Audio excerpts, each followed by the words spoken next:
আসসালামু আলাইকুম। আমি ডক্টর রাসেল আক্তার। আজকে আমি বলবো ADHD বা attention deficit hyper active disorder সম্পর্কে, যা ছোট শিশুদের আচরণগত সমস্যার অন্যতম কারণ। আসুন জেনে নিই ADHD কি। ADHD হচ্ছে নিউরোলজিক্যাল সমস্যা, যেখানে শিশু মনোযোগ ধরে রাখতে পারে না, অতিরিক্ত চঞ্চল ও অস্থির আচরণ করে।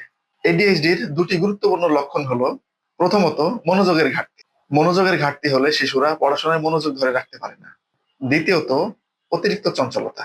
শিশু চুপ করে বসে থাকতে পারে না, ত্রুটিপূর্ণ আচরণ করে এবং এক জায়গায় অনেকক্ষণ স্থির হয়ে বসতে পারে না। না ভেবেই যে কোনো কাজ দ্রুত করে ফেলে এবং এলোমেলো কথা বলে। কখন বুঝবেন যে আপনার শিশু ADHD তে আক্রান্ত? আমি এতক্ষণ যেগুলো বললাম, এই লক্ষণগুলো যখন 6 মাসের বেশি আপনার শিশুর মধ্যে স্থায়ী হবে, স্কুল এবং বাসার নিয়মিত কার্যক্রমে সমস্যা তৈরি হবে। আসুন জেনে নিই আপনার শিশুর ADHD হলে করণীয় কি। ADHD চিকিৎসাযোগ্য। সঠিক হোমিওপ্যাথিক চিকিৎসা, সঠিক পরামর্শ এবং সঠিক থেরাপিতে আপনার শিশু উন্নতি লাভ করবে। তাই অবহেলা না করে দ্রুত কোনো হোমিওপ্যাথিক বিশেষজ্ঞের কাছে আপনার শিশুকে নিয়ে যান এবং পরামর্শ নিন।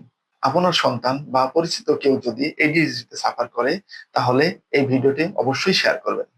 ধন্যবাদ।